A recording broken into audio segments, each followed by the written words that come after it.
Join us every Wednesday at 12 to 12:30 Eastern Time, or sign up for updates on Mike's mailing list at salessensesolutions.com. Mike appreciates you listening and wishes you good luck on your next sales call.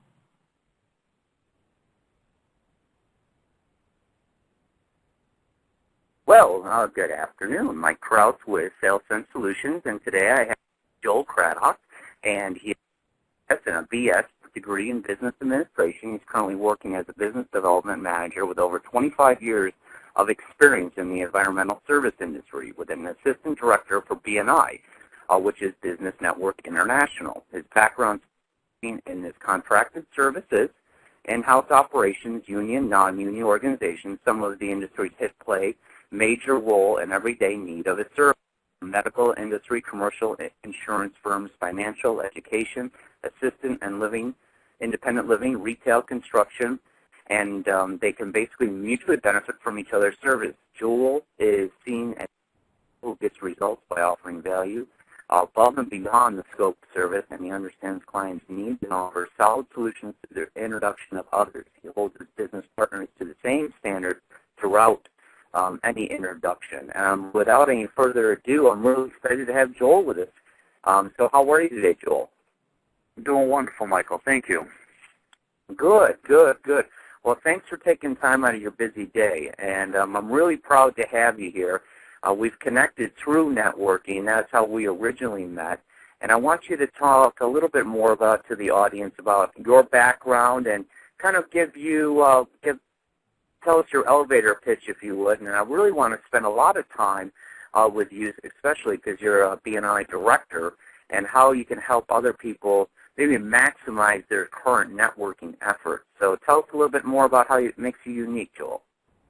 Well, thank you. I appreciate the opportunity. And like you said, Michael, we did meet through a networking group, and I was very much in the infancy of being in sales.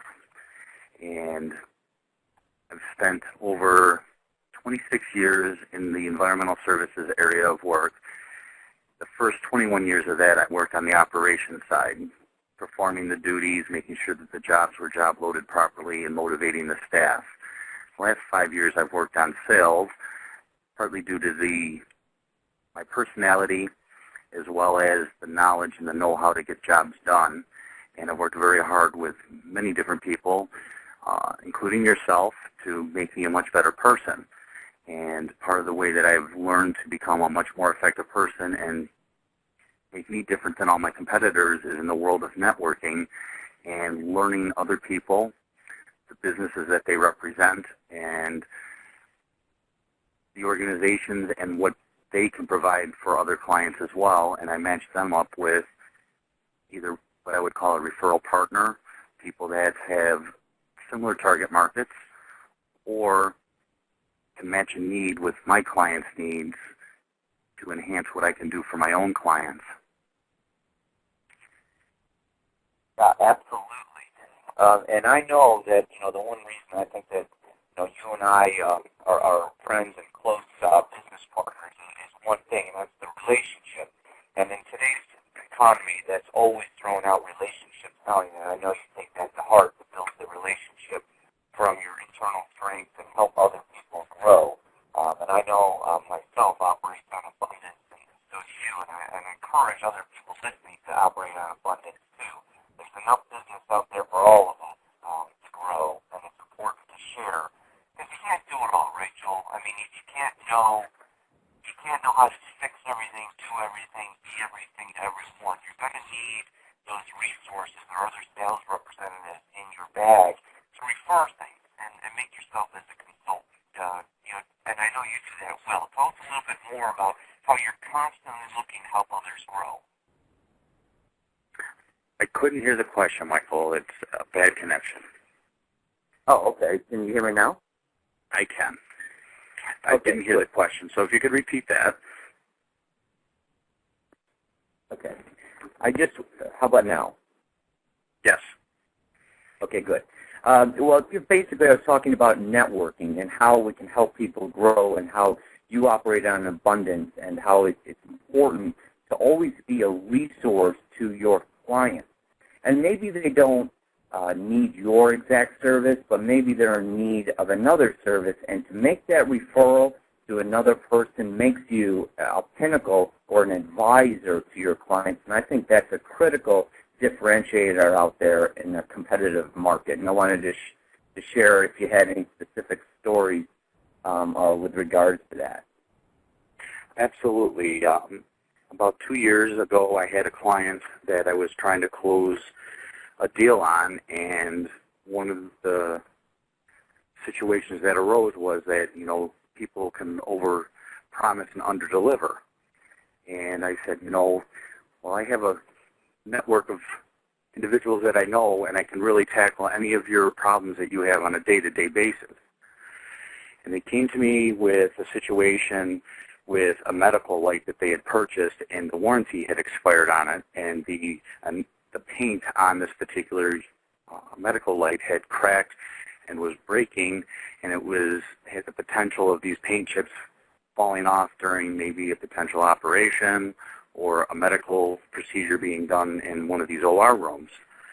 And they had got some price structures on that, and it was a light that would have cost in the neighborhood of $300,000. They said, if you can solve that problem for me at a fraction of the cost, the account is yours. So I went to my network, asked a bunch of people, hey, here's the situation, this is the problem that I have.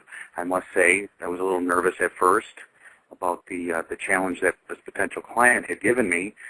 And what I was able to do was able to find somebody that was able to remove the existing paint off this light and repaint it with a baked enamel such as they use on race cars for a mere $450, saving them obviously well over $300,000 on that light, and I easily was able to get the account. And that is one of the challenges that sometimes people in the industry that I work in, where we do, floor refinishing as well as carpet shampooing, they don't see that type of benefit in our industry typically. And when we went out of our way to accommodate them and their challenges, we were not just awarded with a contract at that site, but several of their other sites as well. And to date has become one of our, top clients. So there's a classic example of how Joel went above and beyond for a client that really had, obviously there was no commissions earned for that referral or anything, just being a good citizen and helping another grow, and he was able to obtain that sale. And I know these things sound so basic in knowledge, but when you're actually out there practicing it and making it part of you, that's really where the critical differentiator is just applying what you know in front of a prospect and actually following it through and being a resource to your client. And that person is going to be with you forever. So do you think a couple of years from now when that contract comes up, do you think he's going to nickel and dime you over the contract? Absolutely not. As a matter of fact, I have another opportunity with this client at another location upcoming this week. So as they're growing their business, my business is growing right along with them. Good for you. And also, I let you go there for a little bit because I do know what you do, and I love the environmental. But for the listeners, Joel is a resource to industry to offer environmental services. In this case, cleaning the floors, cleaning the carpets, et cetera, et cetera. And we all take for granted when we're running around on these floors that it's just clean. Well, at night, and he's currently on a site job right now, that these things are being done, and there is a tremendous, every floor, everything always needs to be cleaned. And it's one thing that we take for granted, and Joel has prided himself for over 25 years in this industry. And he didn't go into it and say, I'm a cleaning person. He said environmental services. And I want you to tell the listeners that one story about when you were with that person, and I'll just give you the employees were sick. You asked that question in the sales call, remember? Yes. There was a situation. Okay, you want me to go ahead with the story? Yeah, I love the story because it it brings a lot of depth into what you can do in a sales call, because we're always up against our wall, aren't we? You know, someone's always trying to get a lower price out of us or trying to take away our value. And if you slow the process down and you ask great questions, and then I'll leave it to you, Joel, now.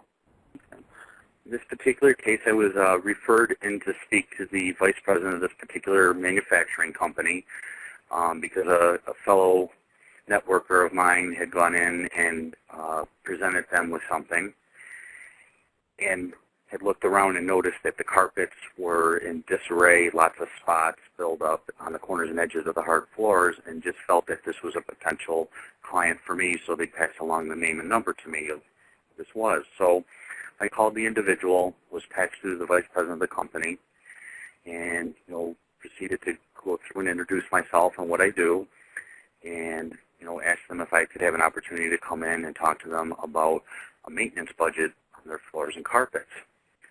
And the gentleman told me flat out, he said, I would love to do that. He said, as long as you can work within my current budget constraints of I pay zero. That building was built in 1953, and I have spent not a penny on any of the floor carpet maintenance since 1953. So a few years ago, I probably would have said, okay, no problem, and hung up the phone, in all honesty. But through training from you, Mike, and as well as others, I took that objection and I turned it around and asked them, well, what is your turnover rate? What is your absentee rate on your current staff? What is your employee morale? And his answer to that question were, my turnover rate is the highest it's ever been. My absentee rate is I'm running at about 50% of my staff is out every single day. And the employee morale has never been lower than any time since 1953 when we moved into this building. And I told him that a lot of that had to do with if you have a clean and a facility that looks clean, smells clean. I told him that he was having issues with his indoor air quality due to the carpets and the floors. As people walk through, that stuff gets stirred up in the air with people with more upper respiratory infection issues in today's day and age was the reason for his high turnover and his high absentee rates. So I actually got the appointment, something that he obviously was not trying to allow me to come in, thinking that he was not going to pay anything. And when I did get the appointment, I was even able to help him when I found out more what he did, introduce him to somebody that needed his services. So once again, looking at how I can give value added to a potential client to close the deal. Incredible, an incredible story. Just to go above and beyond. Number one, you didn't take it, and I think that is so critical in selling. Is if someone pushes you, you got to push back a little bit, and just slow the call down, because we're so quick to react in today's society. Because and I've mentioned this before, but the first word we learn in our life, unfortunately, is no. So people's normal reaction is, oh, no, no, no, no, no. But Joel slowed the call down, and instead of talking about cleaning or services or et cetera, and going down that lane, he completely turned that prospect around and asked a high-level question, a C-level question. And for those that are selling in the C-level, which you are, Joel, that's an owner, that's a C-level, to ask a high level, how's your employee morale? How's your turnover? And he's thinking, well, what does that have to do with floors? And then Joel was able to quickly create value and get that appointment. I think that's an awesome story for the listeners.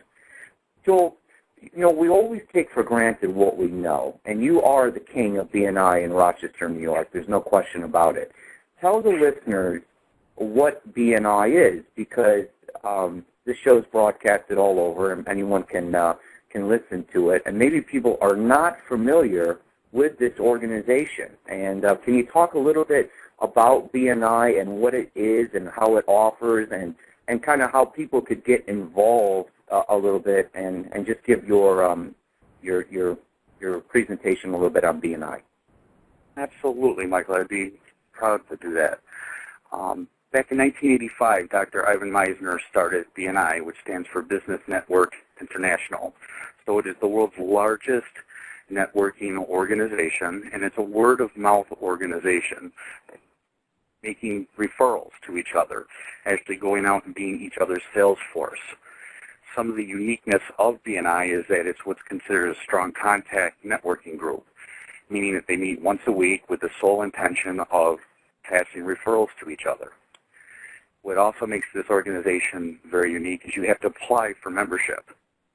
And again, this is a worldwide organization, and one of the key factors of BNI also is that each chapter, which is at the local level, the grassroots, only allows one person per business category.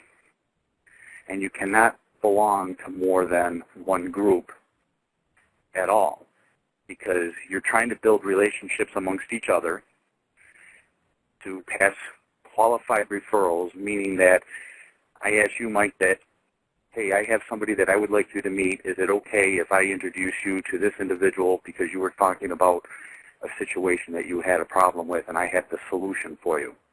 Is it okay if I pass that on? It's a qualified referral.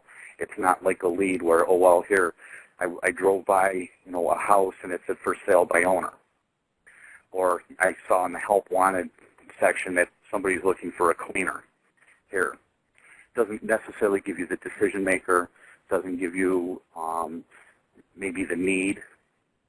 Hey, this company's moving. I see a for sale sign in this building. It doesn't tell you much, but with a referral, it's actually a qualified, solid referral based on the trust relationship. Absolutely. And what does everyone always say? How their business grows through referral. But no one ever peels back the onion a little bit more and states, well, how did you get the referral? And then if you really trace it through, it could have been a second or third referral source. So just because you have a business, and maybe I never even bought, and I do this constantly. I'm like, oh, I just drove by this new store, and they are doing muffins or something, and I tell people that. Well, I've never been there, but that's a referral too, in a way. I'm broadcasting that I saw something. I'm a credible source, and I'm passing a name on. That's a referral. And Joel, and I know everyone knows the answer to this. What's the best way to grow your business? Obviously, through word of mouth. You close a much higher percentage of business through, hey, I know somebody that does whatever it is that you represent, whatever industry it is that you represent. I have someone that you need to meet because it's going to fill the need that you have. And one of the key attributes that I've found through BNI is when you work on building your power team. And what a power team is a group of companies that have a similar and like target market group. And you can sometimes go and joint sell. It's your client. You're bringing in your colleagues that are your confidants, the people that you trust, and you can bring them into your client and say, this is my team of people. And me being in the facility services area, there's other companies in my own BNI chapter that are represented with fleet sales, heating, air conditioning, and refrigeration, staffing, and we all have very similar target markets. And we can go in because we're all on the facility service end of things, and we can help these companies with their needs. And when we become this one-source stop shop for each of our clients, and that's how you also can build your business. It's not just through your own businesses referring you as they grow, but all these colleagues that have the similar target markets also taking you into their buildings as well. Absolutely, absolutely. Now, Joel, just tell them a little bit more about how the meeting is run, the frequency, and number one, if you're not doing some form of networking, I know Joel would strongly, and myself would strongly encourage you to join some groups. So you can easily, what is it, BNI.com?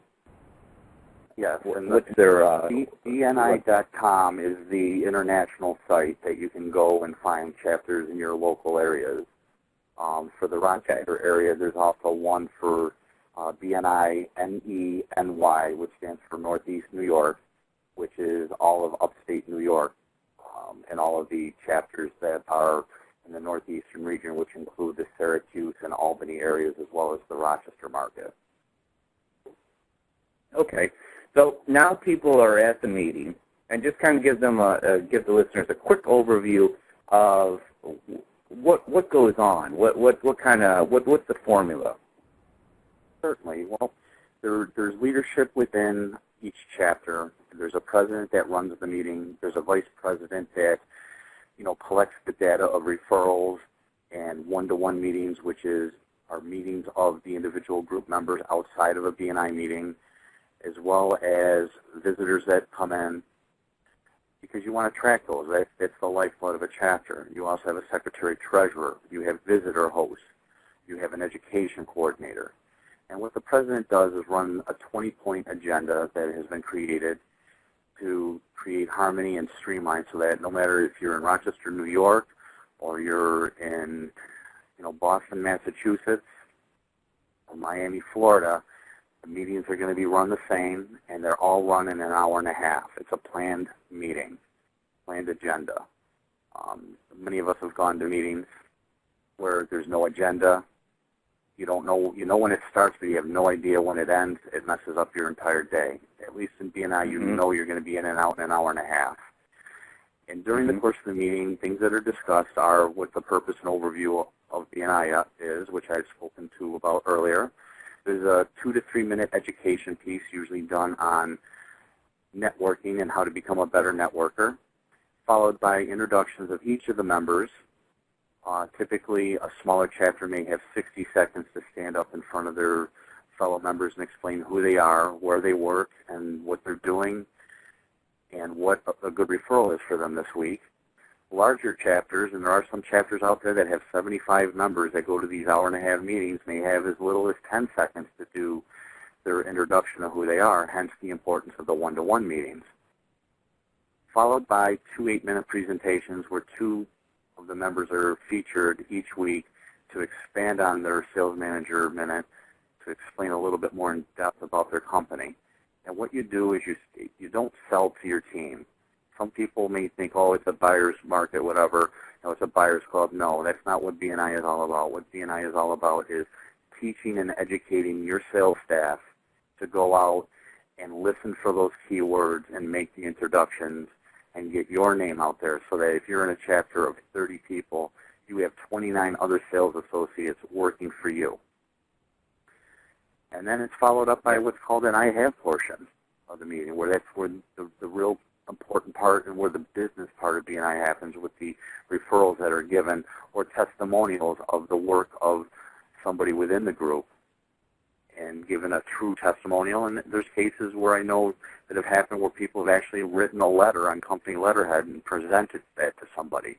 And that speaks volumes on the credibility of an individual when someone has taken the time to sit down and write that on company letterhead prior to a BNI meeting.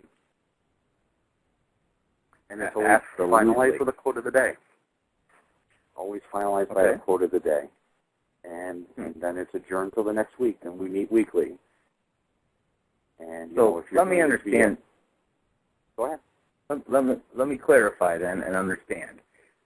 So what you're saying is you can get together once a week around 20 people in a normal-sized business group. Well, let me ask you that. What is a normal size? 20 or something like that? To start up a new BNI chapter, you have to have 20 members now to start a new BNI chapter. Locally, we're tracking right around that 20 number. Some of the groups have much larger. I know there's a group here in the Rochester area hovering around 30 members in their group. Okay. So and I do know that you there are can some go groups out there with. Go ahead. I'm sorry, Michael. No. You can go to a group.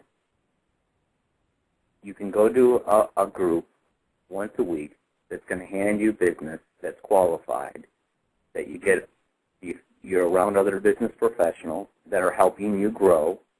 And so there's a whole self-esteem issue here as well, which is important in selling, because as you know, that's your self-esteem and your confidence level has to be maintained at all times. And you can increase your own business. I mean, it's like a quadruple win. So if anyone is looking for another resource for referrals, there are groups that can help you do that. So thank you so much, Joel, for sharing that. And I know you've been instrumental in growing many chapters in the Rochester, New York area. And besides BNI, we don't want to be completely biased, so what are some other ways that people can go out and network? There's other groups, and I know you're a big networker, and that just, we don't need to talk about Rochester because there's a lot of listeners that call all over the world, but what are some other ways, or how do people find out? Maybe that's a better question. How do other people find out about networking? Well, there's usually in every community is a Chamber of Commerce. There's also other community-type organizations such as Rotary or Coahuilcans, Knights of Columbus, which are kind of, it's another way of networking and being very community-activated. There's trade shows. A lot of, sometimes some of the trade shows are very pertinent to a certain type of industry. It might be a technical or real estate, or even like INFMA and BOMA, which relate to my industry and the facility services. So there's all different types of organizations out there that sometimes will even pull people in because of the type of business that they're in.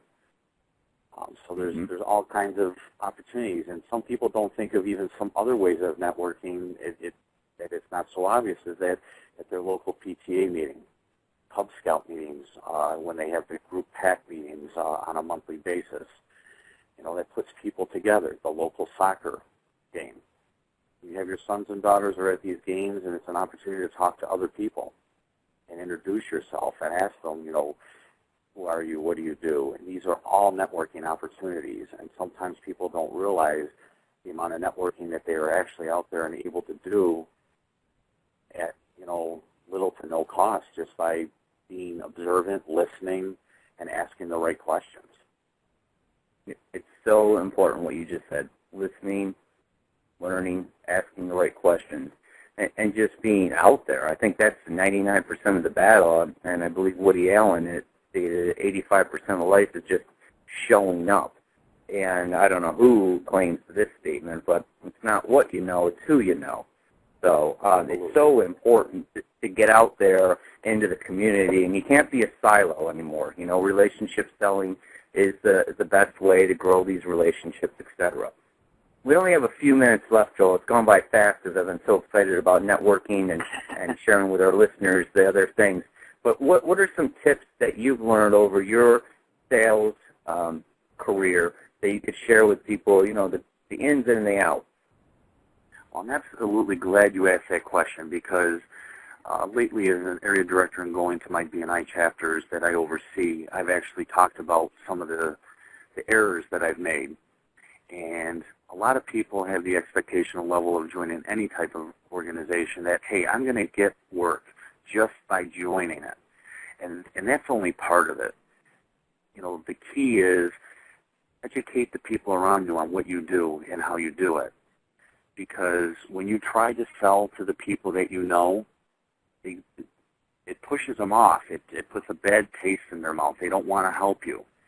And you want to try to go into any business situation, even networking situation, to try to find out about the people that you're around and see what you can do to help them first.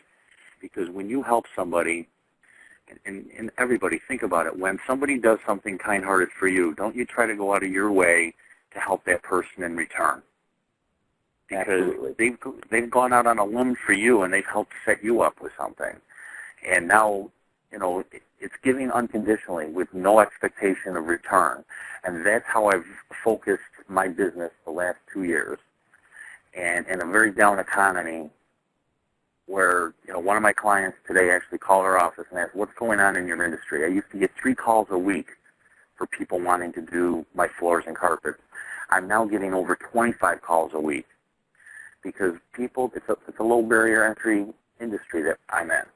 And yet, with this going on with my clients, I still have a retention rate of over 95% of my clients every single year, which is unheard of in our industry, because you turn over about 100% of your clients every 4 years. So I'm not only retaining my clients and growing with them, but it's only July, and I've already matched the new dollar sales this year that I sold all of last year. owe that 100% due to the networking that I go out and do and help other people build their business, because in return they're building mine. And that's the true value of any type of networking, is giving with no expectation in return, because it will come back tenfold. It absolutely does. And in the first 2 years I did networking, I did it the other way. I tried to sell to everybody that I saw, expected them to do business with me, and by me expecting it, I turned people off, I turned them away. And when I changed my way of thinking and my thought process, my business has started to flourish. Yes. You know, it's so important to give more than you get, and it really does come around. The long-term sales process, that's for sure. I mean, it's pick and shovel work, as someone would tell me, but it's definitely the higher road to take, because people read it and they go, well, this guy or girl, she's a taker, or he's a taker. And no one wants to help a taker, you know. So if you give a little bit, you get more. I mean, that's so important. And I know you're a big goal setter, and I know there's a lot of things that you do, mental fitness. And actually, I did a webinar this morning on goal setting, and it's so important to have your mantras and, you know, helping people and just being a good overall person. And I know you do that day in and day out in a very competitive industry, like you just stated. So. Well, I'd like to close it down, but I'd like to give you the last second here. You know, what are some things, one more tip that you can tell people besides just what you stated there, just going on and on? Well, you know, the one additional tip is you know, one way I've felt that networking has helped me the most, and even business, is giving unconditionally and picking out somebody that you see is going to be a success down the road. And we all know those types of people that we see in our everyday life, and actually offering a mentorship program to somebody and ask them that the only thing that you want in return is at some time in their life that they will do the same for somebody else. And when I've been able to do this for the last couple of people, I've been able to introduce them to other individuals, a person right out of college, had the vim and the vinegar and, you know, everything all right in her life. I introduced her to one of my friends, and he got her a job 3 days out of graduation in a company in Chicago. And, you know, many states away from New York State, but was able to, you know, get this person just by mentoring them and setting them on the right road and putting the right people around them. And everybody should do that, because it will pay you back as well.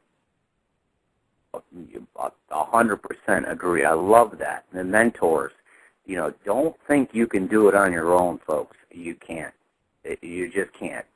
Have someone guide you through the path, and then guide someone behind you. There's a great leadership. As I rise, I carry.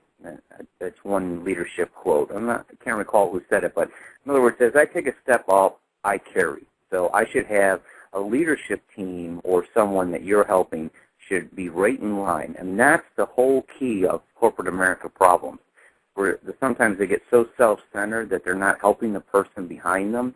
So when they leave, there's no one to fill that gap, and the company crumbles. And mentorship is the same philosophy. If you help someone behind you, they're going to help someone, and we all help someone, and we're all growing, and we're all going up the mountain. So, well, Joel, I learned a lot today, and I really appreciate your time. And I'm really excited to have you on today, and thanks for taking time out of your day. And I wish everyone a great continued success in their career this week, and good luck on your next sales call, of course. But, Joel, how do they get in touch with you? And I know you're an open networker, so how would someone reach out to you? Well, there's one of two ways. The easiest way is my email, which is thedocjc@gmail.com. Spelled phonetically, that is Tom, Harry, Edward, David, Ocean, Charlie, James, Charlie @gmail.com. Or they can always contact my cell phone, which is area code 585-750-3927. Oh, excellent. Well, thanks again, Joel, for your time, and I wish everyone good luck on your next sales call. Thanks again, Joel.